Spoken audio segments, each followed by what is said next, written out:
Hey, what's going on, everyone? Today we're going to go over 1.4 angle measures. So first we need to recall this is an acute angle, which is an angle that is less than 90 degrees. When you have a capital L looking thing here with the box, this is a right angle. And it's when your angle measures exactly 90 degrees. This one's called obtuse, which is when the measure of your angle is greater than 90 degrees.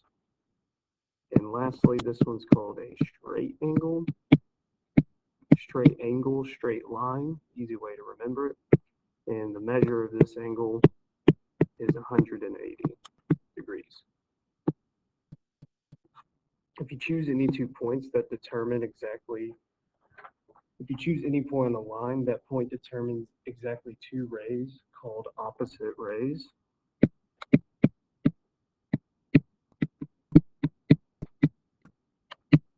Opposite rays.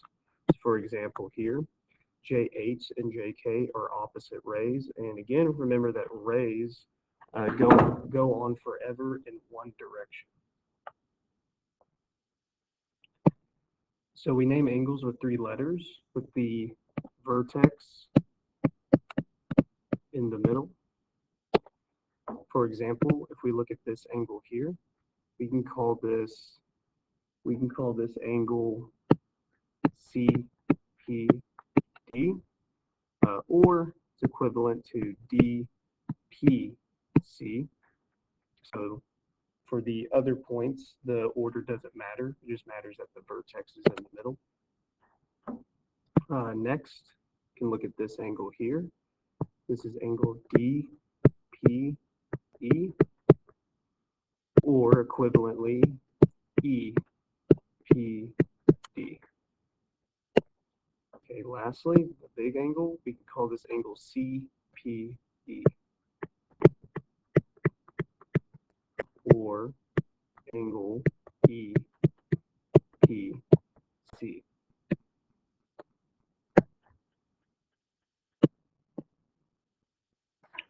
So measuring angles.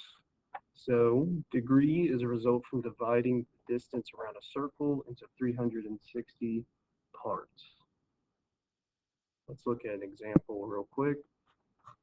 Angle DEF, which is this guy right here, and this measures 160 degrees.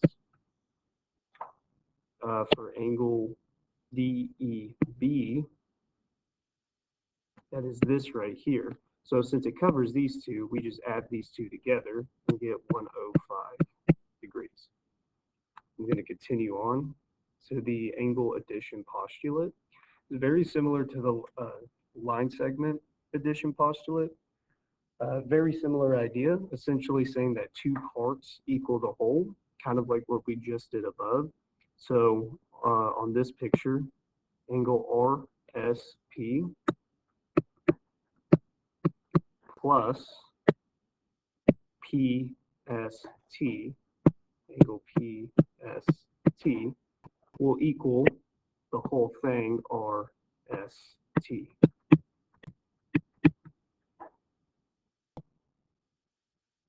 Let's just do one of these examples. It says, given that measure angle LKM, so that's this whole thing, is 145 degrees.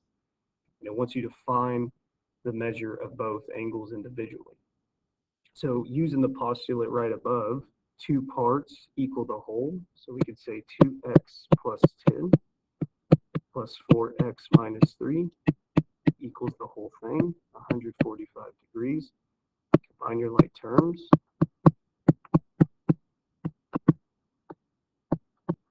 And go ahead and move your 7 over.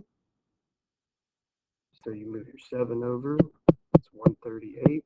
Divide your 6 over, and it turns out that x equals 23.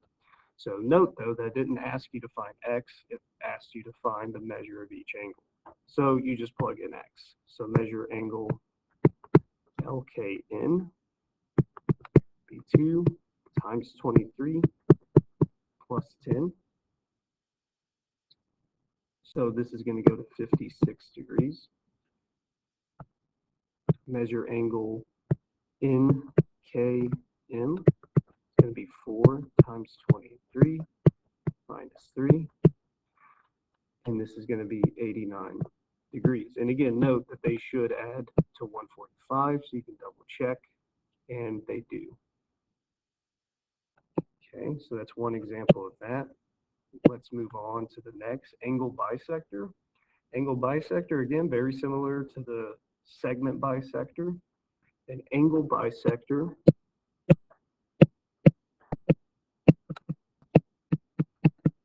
is a ray that divides an angle into two equal angles.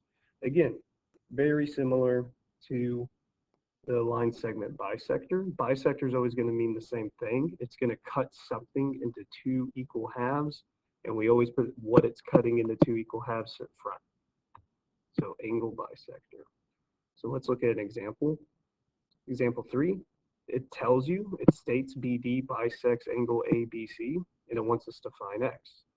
So if BD bisects this, that means these two angles are equal. So translating from English to math, that just means this, x minus 7 equals 34. Add the 7 over, and x equals 41 degrees.